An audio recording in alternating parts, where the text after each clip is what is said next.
পুনৰ লাভ জেহাদৰ ঘটনা দক্ষিণ কামৰূপৰ পলাশবাৰীৰ বঙৰাত।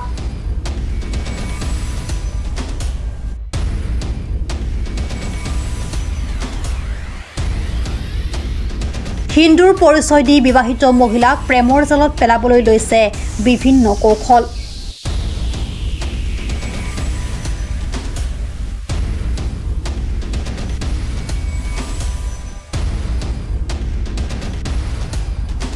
স্থানীয় সামাজিকভাৱে প্ৰতিষ্ঠিত ব্যক্তিৰ পৰিচয় দিও বহুজনক কৰি আহিছে ফোন মেছেজ। এইবাৰ মিৰ্জাৰ সমীপৰ হৰপৰাৰ ছলেমান আলী নামৰ যুৱকজনে নিজকে সুমন কলিতা বুলি পৰিচয় দি বঙৰাৰ এগৰাকী বিবাহিতা মহিলাক ফচাব বিচাৰিছিলে প্ৰেমৰ জালত। আনকি বঙৰাৰে সামাজিকভাৱে প্ৰতিষ্ঠিত ব্যক্তি বিকাশ নাথ যোগী নামৰ যুৱকজনৰ নাম আৰু ফটো সন্নিৱিষ্ট কৰিও সেই ফোনেৰে বিভিন্ন হিন্দু মহিলাক প্ৰেমৰ প্ৰস্তাৱ দি আহিছে এইগৰাকী ছলেমান আলীয়ে। লগতে বঙৰাৰ মহিলাগৰাকী আৰু মহিলাগৰাকীৰ জীয়ৰীৰ নামেৰে ফুৱা ফেচবুক একাউণ্ট খুলি অশ্লীল ফটো আৰু কথা বাৰ্তা প্ৰচাৰ কৰি আহিছিল, যাৰ অভিযোগ কিছুদিন পূৰ্বে দাখিল কৰিছিল এজাহাৰ।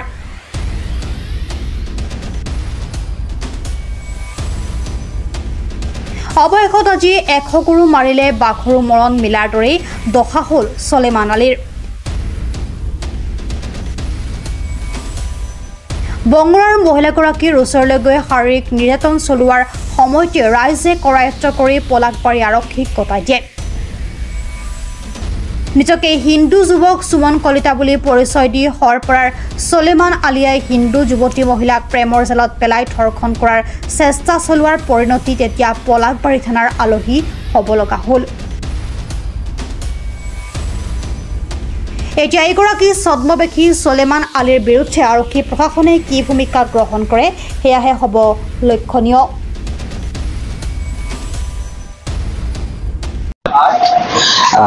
আজি ৰাতিপুৱা হঠাৎ মোৰ তাত এটা মানে আমাৰ অঞ্চলৰে এগৰাকী মহিলা গীতা নাথৰ বহুকেইটা ফোন মোৰ তাত আহিছিলে। মই সেই মুহূৰ্তত পূজা কৰি আছিলোঁ। পূজা কৰি আহি যেতিয়া মই মোবাইলটো চাওঁ তাৰ বহুকেইটা মোৰ তাত ফোন। মই তাত হঠাৎ তাক যেতিয়া কল বেক কৰিলোঁ, কল বেক কৰি গম পালোঁ যে দাদা আপুনি মোক ফোন কৰিছিলে নেকি? মইতো নাইতো কৰা, এনেকুৱা আপুনি ইমিডিয়েট মানে মোৰ ঘৰ মানে আমাৰ ওচৰলৈ আহকচোন। তো আপোনাৰ নামত মানে এজন ল'ৰাই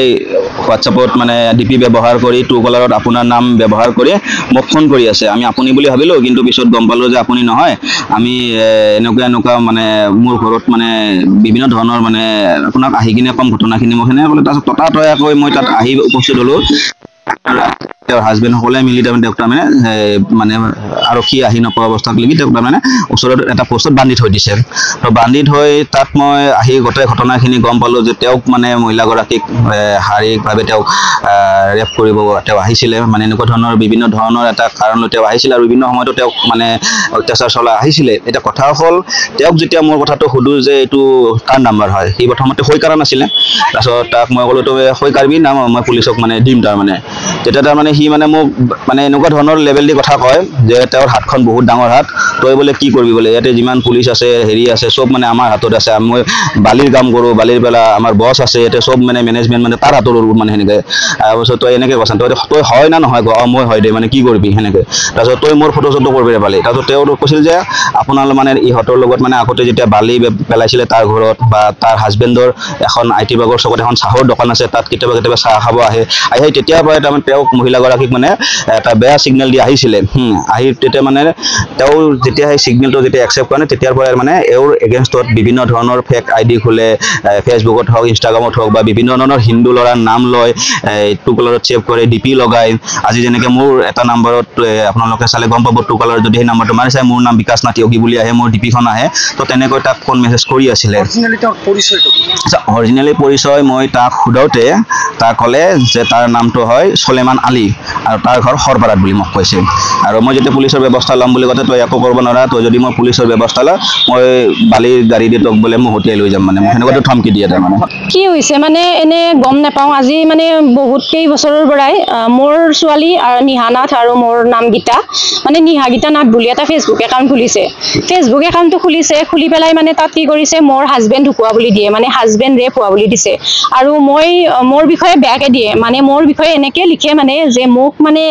আৰু ক'ব নোৱাৰি মানে মই বহুত বেয়া বুলি দিয়ে মানে মোৰ নিজৰ একাউণ্ট জানো খুলি পেলাই মই নিজে এনেকে কৰিব পাৰোঁ মইতো এইটো কাম কৰিব নোৱাৰোঁ আৰু মানে মোক কয় যে ফ্ৰেণ্ডছ কোনে মোক মানে এনেকে বেয়া মানে হৈ পেলাই দিয়ে আৰু তাৰপিছত মোৰ ছোৱালীজনীৰ নামো সংলগ্ন কৰিছে তাত মোৰ ছোৱালীজনীৰ নামো দিয়ে আৰু মোৰ হাজবেণ্ড ঢুকুৱা বুলি দিয়াৰ পিছতো মোৰ বেয়াটো দিয়ে তাৰপিছত মানে বহুত মানুহক যিমান আমাৰ নাথৰ মানুহ আছে চব আমাৰ মানে ফ্ৰেণ্ডছবিলাকক ফ্ৰেণ্ড ৰিকুৱেষ্ট পঠালে একচেপ্ট কৰাৰ পিছত মোক ফোন কৰে যে কি কৰিছা এইবিলাক তোৰ হাজবেণ্ড থকাৰ পিছতো যে এইবিলাক কৰি আছা মোক তেনেকৈ কয় আকৌ সেইটোৰ পিছত মোক কি কৰিছে আজি 10খনমান চিম বনাই পেলাই মোৰ ডিপি দি পেলাই কি কৰিছে তাত আকৌ গীতানাথ মানে নিহা গীতানাথ বুলি ট্ৰু কলাৰ খুলি পেলাই আকৌ তাতে হোৱাটছআপো হোৱাটছআপ খুলি পেলাই মানে মোৰ যিবিলাক ফটো থাকে মই ষ্টেটাছ মাৰা ফটো বা মোৰ পুৰণি ফটো সেইবিলাক ফটোবিলাক মানে গোটেই তেওঁ আপলোড কৰে হোৱাটছআপত আপলোড কৰাৰ পিছত মোক মানে বেলেগবিলাকে সোধে কি হয় এইবিলাক কি দি আছা বুলি সোধে কিন্তু মইতো এইটো কৰা নাই আকৌ সেইটো নম্বৰত মানে কি মানুহবিলাকক যিমান মানুহ থাকে চব মানুহবিলাকক মিছ কল দিয়ে যিমান মানুহ থাকে চব মানুহৰ তাতে মানে ফৰৱাৰ্ড কৰাই দিয়ে আপোনাক ব্লেকমেইলিং কৰি আছে হয় আজি মানে মই দুপৰীয়া মানে ৰাতিপুৱা টাইমত মই গা ধুই বাচন ধুব গৈছিলোঁ মোৰ হাজবেণ্ড নাই তেতিয়া তাৰপিছত মই বাচন ধুই থাকোঁতে মানে সি আহি কোনো মানে মানুহ নাই তেতিয়াতে আহি মানে মোক সি বেয়া কাম কৰিব বিচাৰিছিলে তাৰপিছত মোৰ মানে কাপোৰ চাপোৰ চিৰি হৈছে তাৰপিছত মানে এনেকুৱা আহি কৰিছে যেতিয়া মই চিঞৰ বাখৰ কৰোঁ আৰু সৰু চুৰি এখন আছিলে সেইখনেৰে মোক সানিব বিচাৰিছে যদি কোনোবা কোৱা বা চিঞৰ বাখৰ কৰা তেতিয়াহ'লে মানে চুৰিখনেৰে মাৰিম আৰু এনেকৈ আৰু ধমকি দি থাকে মানে মোক তেনেকৈ আৰু ৰাস্তাই ঘাটে গ'লে মানে ৰাস্তাই আমাক পিছা কৰি থাকে য'তে ত'তে আৰু মই ক'ৰবাত গ'লে মানে মোক দেখাই দিয়ে যে ফোন কৰ ৰেপিম বুলি কৈ দিয়ে এনেকৈ দেখে আৰু অলপ দিন আগতে মোক মদনীয়াখন যে আছে মদনীয়াত মোক মানে চাকৰি দি সানিব গৈছিলে মোৰ হাজবেণ্ডে বজাৰ কৰি আছিলে আপোনাক ক'ৰবাত কেনেবাকৈ চিনাকি আছে চিনাকি মানে আগত তেখেতে আমাৰ ঘৰত বালি চালি পেলাইছিলে তাৰপিছত তেনেকৈ আৰু মাতা বোলা আছিলে কিন্তু আমি এতিয়া মাতা বোলা নকৰোঁ তেখেতে গৈছিল মাতিছিলে তাৰপিছত তেখেতে মানে মোক বেয়া চকুৰে চায় মোক মানে তেখেতৰ লগত কথা পাতিব লাগে মই তেখেতৰ লগত মানে হেৰি কৰিব লাগে আৰু কথা পাতি থাকিব লাগে বা মেছেজ কৰিব লাগে এনেকৈ কৰে নহ'লে মানে কি কৰে চিমবিলাক ইউজ কৰি পেলাই মই হৈ পেলাই সি ভইচ দিয়ে সি ফটো বনায় এডিট কৰে নানান বিদ্যা কাম কৰি মোক ব্লেকমেইল কৰি আছে আজি মই বাবেহে জীয়াই আছোঁ কিন্তু মোৰ ঠাইত যদি বেলেগ কোনোবা হ'ল হয় চাগে কোনোবা দিনে মৰি গ'ল হয় চব কৰি আছে আপোনালোকে যিমান আছে আমাৰ বঙৰাৰ চব মানুহে গম পায় আৰু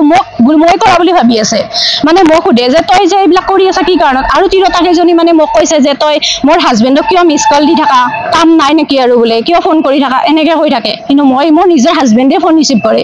কিন্তু মই কথা পাতাই নাই হয় এজাহাৰ দিয়া গৈছে আৰু আগতো মই ফেচবুক একাউণ্টটোৰ হেৰিটো 26 তাৰিখে দিয়া গৈছিলে 26/6/2025 দিছোঁ কিন্তু এতিয়ালৈকে কোনো মানে তদন্ত হোৱা নাই মোবাইল চেক কৰিলে গমে পাব কি কৰিছে বহুত চিম এখন চিম নহয় ইয়াৰ 10-20খনমান চিম আছে মোবাইল চেক কৰিলে পাব আপুনি বহুতৰে নাম লৈছে ল'ৰা হওক ছোৱালী হওক চব মানুহৰ নাম লৈ পেলাই এইটো কাম কৰি থাকে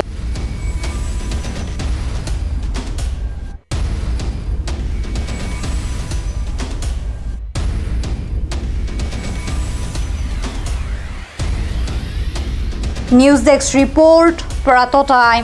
ডিজিটেল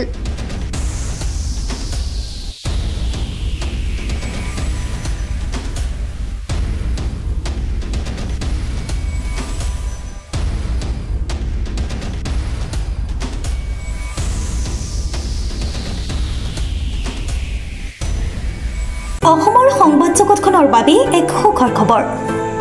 আপোচবিহীন ৰাইজৰ কণ্ঠ সাপ্তাহিক কবচ পুনৰ এবাৰ অসমৰ ৰাইজৰ মাজলৈ